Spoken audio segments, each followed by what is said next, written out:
बिस्मिल्लाहिर्रहमानिर्रहीम रब्बि श्रह ली सदरी वयस्सिर ली अमरी वाहलुल उक़दतम मिन लिसानी यफ़क़हू क़ौली। अस्सलामु अलैकुम स्टूडेंट्स। बेटा हमने पिछले लेक्चर में डिस्कस किया था of exercise 7.4 definition of cross product and analytic expression of u cross v and also we discuss the properties of u cross v.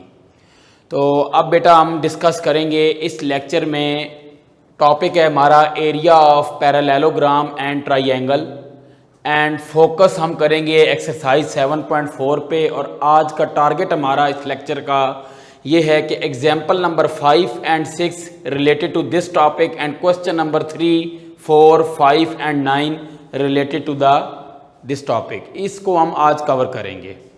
तो बेटा area of parallelogram and triangle, इसको deduce कैसे करते हैं, parallelogram के area से triangle को उसको डिस्कस करते हैं। Let u and v are two non zero vectors and magnitude of u is represented as and magnitude of v are represented as follow. Let theta be an angle between u and v then area of parallelogram. अच्छा बेटा वैसे parallelogram without vector, जब lines की बात करते हैं, जब lines में area of parallelogram find out करते हैं तो we have a four sided quadrilateral means parallelogram जिनकी पैरेलल साइड यानी कि फ्रंट साइड इक्वल्स होती हैं, उसका एरिया हमारे पास है बेस मल्टीप्लाई हाइट। तो अब बेटा देखें, हमारे पास बेस मल्टीप्लाई हाइट ही रखेंगे। हमारे पास एक वेक्टर u है और u का मैग्नीट्यूड इज u और एक वेक्टर v है और इनके दरमियान का एंगल है थीटा। अब जब एंटी क्लॉकवाइज इसमें जाएंगे हम, तो हम जाएंगे v क्रॉस u की तरफ, anti clockwise v cross u की तरफ। तो हमारे पास ये जो v की प्रोजेक्शन है वो ये है बेटा और u की जो प्रोजेक्शन है वो ये है। और ओवरऑल अगर आप इस फिगर को देखें तो पैरेललोग्राम बन रही है। अभी हम इसका क्या फाइंड आउट करेंगे, एरिया फाइंड आउट करेंगे। अच्छा बेटा एरिया इसका फाइंड आउट करने के लिए वही फार्मूला है जो आम हम ज्योमेट्री में यूज करते हैं, बेस मल्टीप्लाई हाइट, बट हमने उसको ट्रांसफॉर्म करना है in the form of vectors में। तो ये हमारे पास v है और ये हमारे पास u है। अब हमारे पास बेस तो बेटा v हो जाएगी, बट हाइट का इशू है। तो हाइट हम इस वर्टिक्स से यानी कि अल्टीट्यूड गिराएंगे, परपेंडिकुलर गिराएंगे। वी हैव अ ट्राइंगल और ये हमारे पास u है और थीटा के सामने perpendicular, so this is a u sine theta. तो ये हमारे पास हाइट आ जाएगी h। So now base is v and height is u sin theta. So base is v and height is u sin theta. v u sin theta basically हमने previous lecture में discuss किया था definition of cross product में। This is a magnitude of u cross v। ये u cross v का क्या है बेटा, मैग्नीट्यूड है, u vector cross v vector का मैग्नीट्यूड। सो जब भी area of parallelogram find out करेंगे, we have a two vectors, उन वेक्टर्स का आप v क्रॉस u ले लें या u क्रॉस v ले लें और उसका मैग्नीट्यूड लेने पर आपको जो आंसर मिलेगा वो उसका होगा एरिया ऑफ पैरेललोग्राम और उसकी यूनिट होगी बेटा square units. Now we move to the area of triangle. अब हम एरिया ऑफ ट्राइंगल को भी, अगर हम इस पे फोकस करें तो एरिया ऑफ ट्राइंगल को भी हम स्टडी करेंगे इसी से ही, एरिया ऑफ पैरेललोग्राम से। देखिए बेटा वही फिगर है, आपके पास u वेक्टर है, ये v वेक्टर है, एंगल थीटा है। तो आपके पास क्या है कि इस u की प्रोजेक्शन इधर लाई करती है और v की प्रोजेक्शन ये लाई कर रही है, सो पैरेललोग्राम बन रही है। तो पैरेललोग्राम अगर हम इस u को v के साथ कंबाइन कर दें तो v, हम देख रहे हैं कि ये फिगर और ये वाला हिस्सा जो है सिमेट्रिक है। हमारी ये मर्जी पे डिपेंड करता है कि हम इसका एरिया फाइंड आउट करें या इसका एरिया फाइंड करें, दोनों साइड पे ट्राइंगल्स हैं। तो basically the combination of two triangles is equal to parallelogram. तो उसी तरह से अगर हम देखें तो हमने ज्योमेट्री में या 12th chapter of first year में जो एरिया ऑफ ट्राइंगल की बात की है वो है हाफ बेस मल्टीप्लाई हाइट। तो बेटा half into base multiply height, base आपकी u है, हाइट आपकी वंस अगेन जो आप परपेंडिकुलर गिराएंगे वो v साइन थीटा है। सो u v साइन थीटा, तो u v sine theta is the magnitude of u cross v। So 1/2 into u cross v square units. तो आपके पास ये क्या आ जाएगी, हमारे पास एरिया ऑफ ट्राइंगल। तो अभी जब भी आपको area of triangle find out करना हो या एरिया ऑफ पैरेललोग्राम, दोनों में फर्क एक ही है कि आप दोनों वेक्टर का क्रॉस प्रोडक्ट लेंगे, क्रॉस प्रोडक्ट लेने के बाद उसका मैग्नीट्यूड लेंगे। अब मैग्नीट्यूड जब आ जाएगा बेटा तो वो हमारे पास कहलाएगा एरिया ऑफ पैरेललोग्राम, उसी को हाफ कर देंगे तो वो कहलाएगा एरिया ऑफ ट्राइंगल। तो अब आ जाते हैं एक्सरसाइज 7.4 क्वेश्चन नंबर 3 पर। तो बेटा क्वेश्चन नंबर 3 की मैं स्टेटमेंट पढ़ रहा हूं। क्वेश्चन नंबर 3 है find the area of triangle determined by the points P, Q and R। We have a 2 parts, part 1 and part 2। बेटा मैं पार्ट 2 को डिस्कस करूंगा। पार्ट 2 में गिवन है point 1, -1, -1 and Q is given as 2, 0, -1, 3D के points हैं and R is given as 0, 2, 1। तो आपने किसी एक पॉइंट को फिक्स कर लेना है, ये आपकी मर्जी पे डिपेंड करता है। P फिक्स करें, Q करें, R करें, ये आपकी मर्जी पे डिपेंड करता है। तो P अगर मैं फिक्स करता हूं तो P से Q एक वेक्टर और P से R एक वेक्टर और Q को R के साथ कंबाइन कर दें तो we say that PQR is a triangle. So now target is that we have to find the area of triangle PQR। अब PQR के एरिया को फाइंड आउट करने के लिए बेटा हमारे पास PQ cross PR, PQ cross PR find करेंगे। उस चीज के लिए जो वर्टेक्स PQ और R दिए हुए हैं इसमें फर्स्ट ऑफ ऑल हम PQ फाइंड आउट करेंगे with the help of question number 1 of exercise 7.1। तो PQ फाइंड आउट करने के लिए P वर्टेक्स भी दिया हुआ है बेटा, Q भी दिया हुआ है। सो 2 -1 I unit vector, 0 minus into -1 J unit vector, -1 into -1 K unit vector. तो ये हमारे पास क्या हो जाएगा 0 K यूनिट वेक्टर। तो अब आपके पास बेटा आ गया PQ। सिमिलरली PR भी आप फाइंड आउट करेंगे। PR है आपके पास 0 -1 minus I cap, 2 minus into -1 3 J cap, 1 into -1 2 K cap. तो PQ भी फाइंड हो चुका है, PR भी फाइंड हो चुका है। Now we move to the cross product of PQ multiply PR। Cross product लेंगे बेटा, इसका डिटर्मिनेंट मेथड हम लेक्चर नंबर 1 ऑफ एक्सरसाइज 7.4 में डिस्कस कर चुके हैं। I, J, K and we locate the components of I here 1, component of J is 1 and K 0.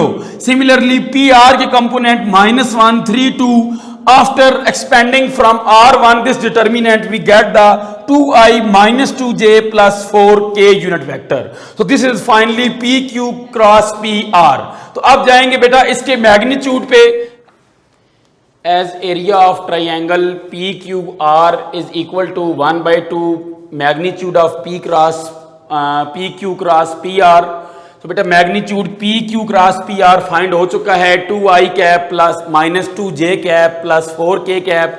So 2 square -2 square plus 4 square sum लेंगे, square root we have 1/2 into square root 24 and 1/2 into square root 24 को solve करेंगे we get 2 square root 6 and finally the area of triangle PQR is square root 6 square units.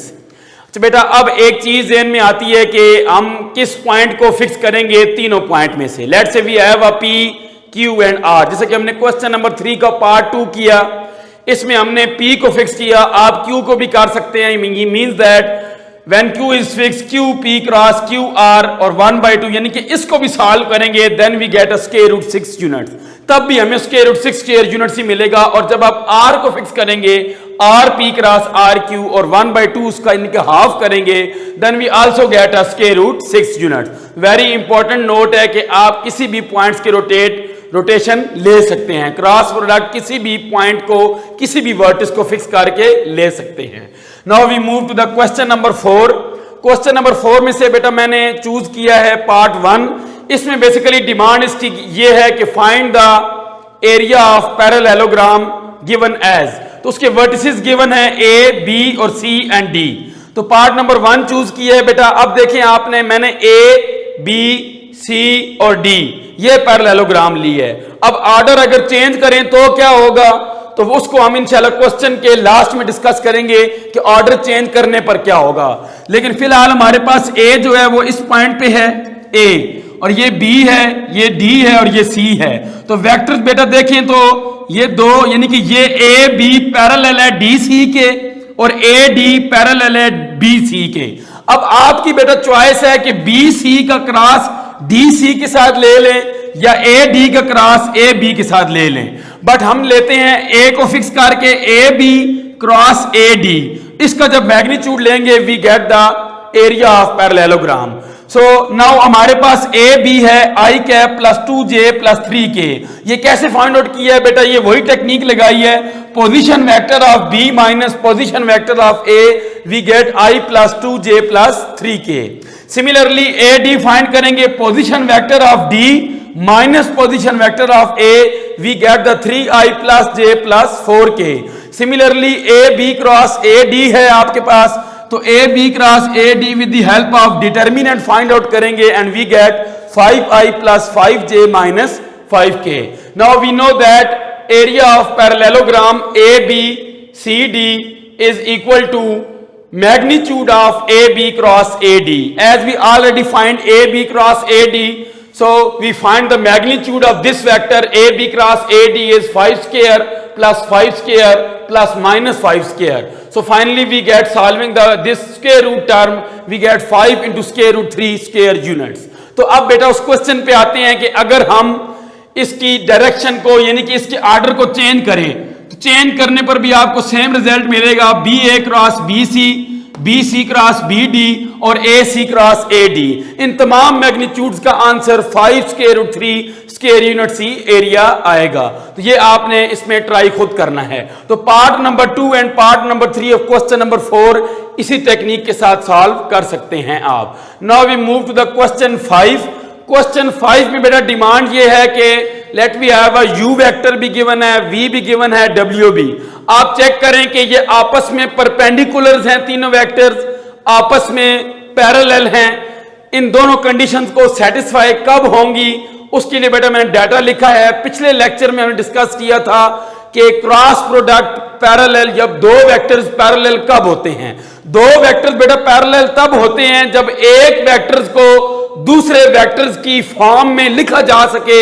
Condition ये है कि किसी constant को multiply करने पर या किसी कांस्टेंट को उसमें से कॉमन लेने पर। सिमिलरली अगर बात करें आप पार्ट 1 ऑफ क्वेश्चन नंबर 5 की, u वेक्टर गिवन है 5i minus j plus k and v vector is given as 0i plus j minus 5k and w is given as minus 15i plus 3j minus 3k।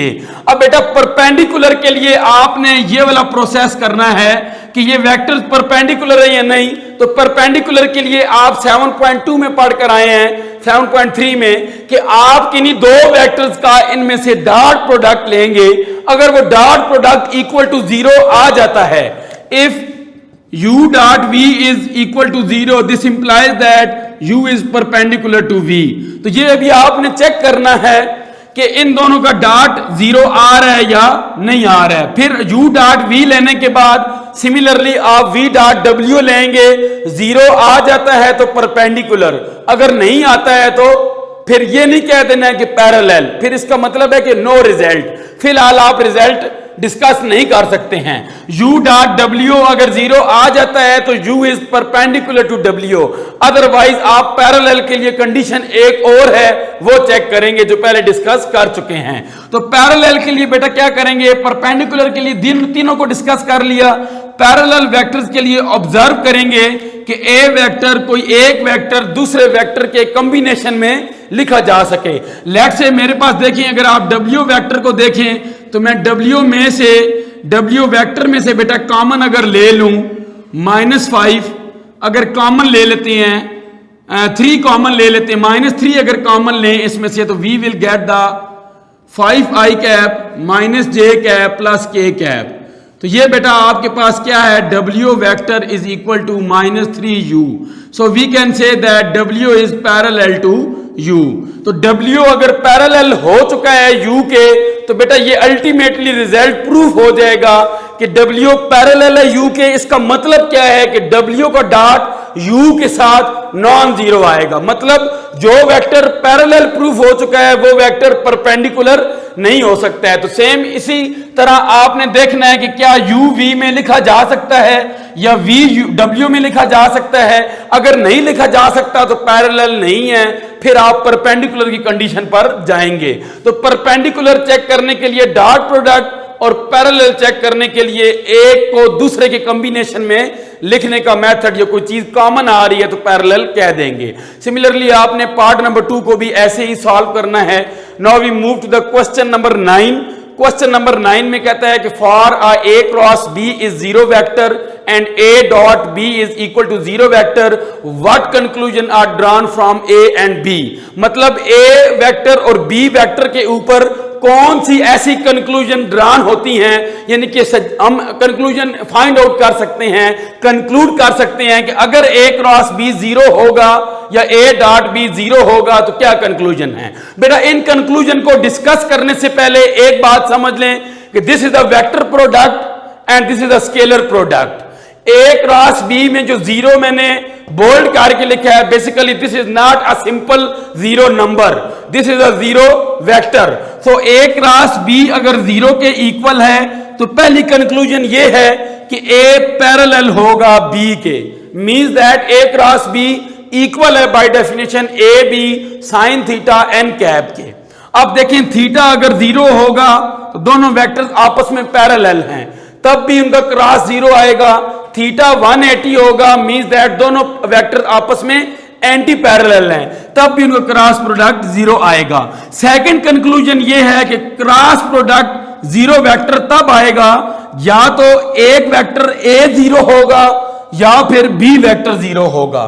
तीसरी conclusion ये है कि दोनों vector same होंगे, means that a cross a भी zero होगा, b cross b भी zero हो सकता है। और चौथी कंक्लूजन ये है कि दोनों वेक्टर्स आपस में इक्वल हों और दोनों जीरो हों, means that zero cross zero vector is equal to zero vector. तो ये चार कंक्लूजन बेटा हमने डिस्कस किए हैं about the cross product of two vectors a and b। अब बात करते हैं डॉट प्रोडक्ट। अगर हम इसको ऑब्जर्व करें a dot b is equal to zero, तो बेटा इसमें पहली कंक्लूजन क्या है, a परपेंडिकुलर होगा b के। ये कैसे पता चला है हमें, because a dot b is defined as ab cos theta when theta is equal to 90 or when a is perpendicular to b then a dot b is equal to 0। अब हम यहां क्यों नहीं डिस्कस कर रहे कि थीटा 270 हो बेटा तब भी a डॉट b जीरो होता है, बट थीटा 270 हमने डिस्कस ही नहीं किया बिकॉज हमने पहला लेक्चर 7.4 का लिया, उसमें हमने ये कंक्लूजन रखी थी, ये हमने लिखा था कि a डॉट b जब हम डिफाइन करते हैं या a क्रॉस b तो थीटा जो है वो 0 से पाई के दरमियान डिफाइन कर रहे होते हैं। दैट इज वाई थीटा 90 होगा तो तब भी आपके पास क्या होगा, a परपेंडिकुलर टू b। इसका मतलब है कि a डॉट b तब भी जीरो होगा, पहली कंक्लूजन। सेकंड कंक्लूजन ये है कि अगर इन दोनों में से कोई एक वेक्टर जीरो हो जाए, जीरो वेक्टर हो जाए, then zero vector into b vector is equal to zero scalar. तो zero scalar mean that zero is a constant number. Similarly third one is, जो तीसरी कंक्लूजन है इसके बारे में कि a vector is equal to b vector, दोनों vector आपस में बराबर होंगे लेकिन जस्ट बराबर नहीं होंगे, ये दोनों जीरो के बराबर होंगे। So zero vector dot zero vector is equal to zero scalar and zero scalar is a constant number. तो ये बेटा क्वेश्चन नंबर 9 हमने थ्रू आउट एक्सरसाइज में कवर किया, क्वेश्चन 1 to 9 with 6 examples। बेटा एग्जाम्पल नंबर 5 रिलेट करती है question number 3 के साथ एंड एग्जाम्पल नंबर 6 रिलेट करती है क्वेश्चन नंबर 4 के साथ। तो ये है बेटा हमारे पास एक्सरसाइज 7.4। तो कोई क्वेश्चन इसमें हो तो आप क्यूरी सेशन में पूछ सकते हैं, अदरवाइज विद आर्टिकल आपके पास ईच एंड एवरी क्वेश्चन से गो थ्रू और उसको ऊपर मुकम्मल डिस्कशन की गई है। जो पार्ट छोड़ दिए हैं मैंने वो सिमिलरली इन्हीं टेक्निक्स पर हो रहे हैं। नेक्स्ट लेक्चर 7.5 पर इंशाल्लाह ट्रिपल प्रोडक्ट पे आएगा। तो इंशाल्लाह तब तक के लिए खुदा हाफिज।